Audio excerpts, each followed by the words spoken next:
All right, imagine this. You're knee-deep in a deadline. Your laptop's fan is screaming like it's auditioning for a horror movie, and suddenly you flip open the sleek 11.2-inch beast that turns chaos into calm productivity magic. Yeah, the Poco Pad X1 isn't just a tablet. It's a game changer for anyone who's tired of overpriced slates that promise the world but deliver pocket lint. I've been hauling this thing around for weeks now, using it to edit videos on the go, binge-watch my guilty pleasure shows during commutes, and even sketch out ideas that'd make my old notebook jealous.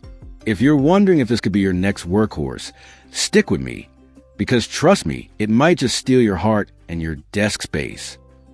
Let's kick things off with the design, because first impressions, they hit hard.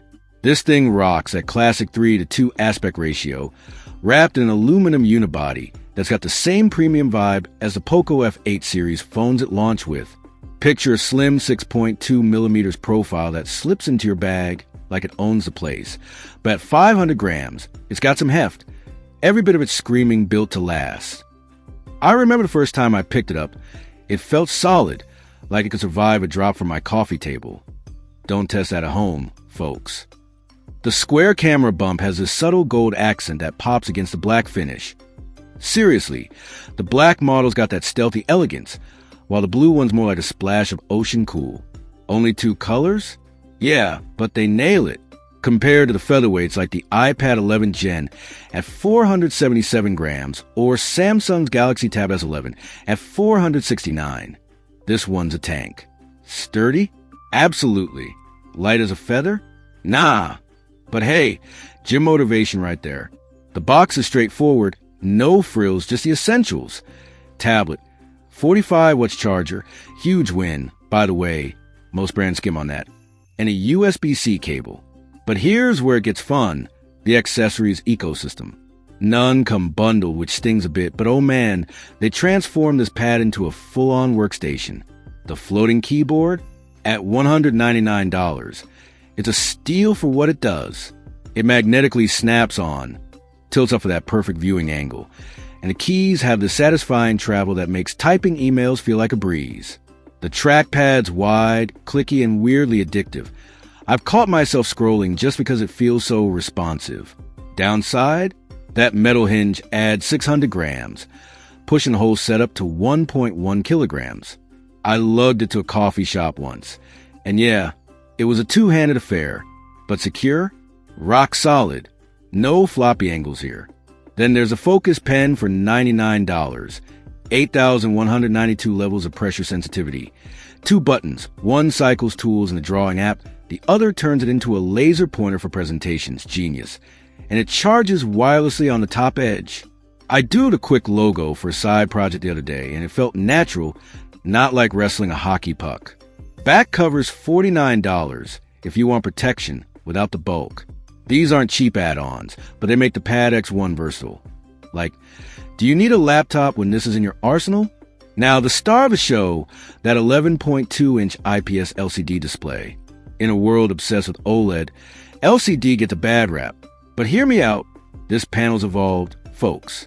3.2K resolution, 3200 by 2136. At 345 ppi means everything's crisp, from spreadsheets to Netflix marathons. 144 Hz refresh rate. Butter smooth scrolling that makes me question why I ever tolerated 60 Hz lag. Peak brightness hits 800 nits on paper, and in my tests, it clocked around 700 at 20% APL. Plenty punchy for outdoor emails or sunny park reads. Minimum brightness dips to 1.3 nits. Perfect for late-night doom scrolling, without blinding yourself. Colors? Vibrant and accurate, no washed-out vibes here. Bezels are about 7 millimeters, which feels chunky on this compact slate, but it doesn't steal the thunder. No fingerprint sensor, though. Facial recognition via the 8-megapixel front cam works, okay in good light, but pins your secure buddy. Rhetorical question, why fuss with biometrics when the screen's is immersive? Exactly. Performance-wise, the Snapdragon 7 Plus Gen 3 chipset is the unsung hero. Upper mid-range on a 4nm node, paired with 8GB LPDDR5X RAM and up to 512GB UFS 4.0 storage. No microSD slot, but hey, Cloud life's real. Day-to-day, zero stutters.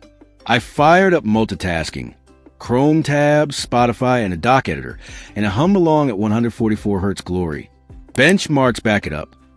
Geekbench 6 single core at 1858, multi at 4869, edging out the Honor Pad V9, and nipping at the Xiaomi Pad 7 Pro's heels. Even the Apple iPad 11 Gen's A16 pulls ahead in raw CPU, but who cares when this feels snappier in real use? GPU shines brighter. 3D Mark Extreme high at 2957, low at 2715, beating the iPad and everything in its class. Gaming? Genshin Impact on high settings? Smooth as silk, with only the ultra-demanding titles begging for tweaks. Launched in March 2024, this chip still punching above its weight in late 2025. Have you ever had a tablet that actually keeps up with your chaos? This one does. Software is where it gets thoughtful. Out of the box, Android 15 with HyperOS 2, clean, bloat-free, and borrowing flagship smarts like AI writing aids. I used it to polish a script last week. Mind-blowing how it nails tone, live translation for calls, and creative tools like image expansion or object eraser. Gemini's baked in too, if you're Team Google. Updates? For majors promised, but since it's basically a rebranded Xiaomi Pad 7, you'll snag Android 16 soonish. The Poco F8 phone's got HyperOS 3, but this'll catch up. Its intuitive, split-screen multitasking feels native, and the UI's got that Xiaomi polish without the junk. One gripe, no haptic feedback anywhere, so typing silent, pro for stealth mode, con for that satisfying click. Audio? Quad speakers with Dolby Atmos deliver solid punch. Decent bass, pleasant mids and highs, though max volume adds a sharp edge up top. Soundstage isn't stadium-wide, but for movies or YouTube. Convincing 3D immersion if the content supports it. No 3.5mm jack, so Bluetooth buds it is. I streamed a thriller the other night, and the Atmos wrapped around me like a cozy blanket. Way better than tinny earbuds. Battery life's the endurance champ here. 8,850 milliamp hours pack nets you 12 hours of mixed use. Web browsing for a full day, 8 hours of gaming or streaming. Overall lab score, 5 hours 14 minutes, ranking 12th in the last 2 years' tests. Crank the volume on those quads and it'll dip, but Smart Standby stretches it further. No wireless charging, except for the pen. But 45 watts wired with the included brick? 0 to full in 90 minutes.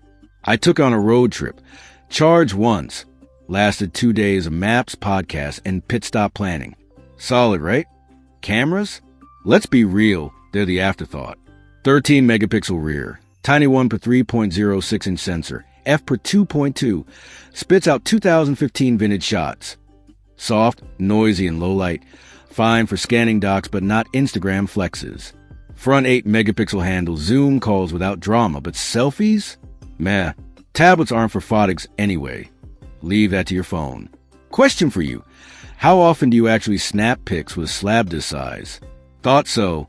Alright, let's talk value, because in 2025, that's the real hook. The Poco Pad X1's current new price hovers around $399 for the 8GB per 512GB model, but early bird deals sweeten it to $349 in the USA via official Poco stores, Amazon, and Best Buy. Snag that before December hits. Over in the UK, you're looking at $349 to £379 on Kais or Argos, with Black Friday remnants dropping it to £299 on sites like Pricebook for bundle perks. Europe mirrors at €379 standard on Media Market or Fnac, but AliExpress Black Friday coupons slash it to €289, undercutting offline spots like Saturn by a solid 20%, compared to the iPad Mini's $499 entry or Samsung Tab S9 FE's €450. This screams affordability. Half the cost for 90% of the punch, especially if you skip accessories initially. Online edges out with faster shipping and flash sales. Amazon Prime Day echoes still linger, while offline like Best Buy offers hands-on demos and instant gratification. At these rates, it's a no-brainer for budget hunters chasing that workhorse vibe without wallet regret. So, Is the Poco Pad X1 still a killer buy in late 2025? Absolutely. If you're after an affordable all-rounder that crushes productivity and entertainment without the premium tax, that snappy chip, vivid screen, and accessory game make it a joy for creators or casual users. I've ditched my clunky laptop for lighter days, and it feels liberating. But here's the rub. Stack on the $199 keyboard and $99 pen, and you're at $647. Then yeah, peek at the OnePlus Pad 2, $550 all in, or even a discounted iPad Air for broader ecosystem perks. If solo tablet duties call, grab this at early bird pricing and thank me later. It's not perfect, but for turning good enough into gotta have it. The Pad X1's your workhorse.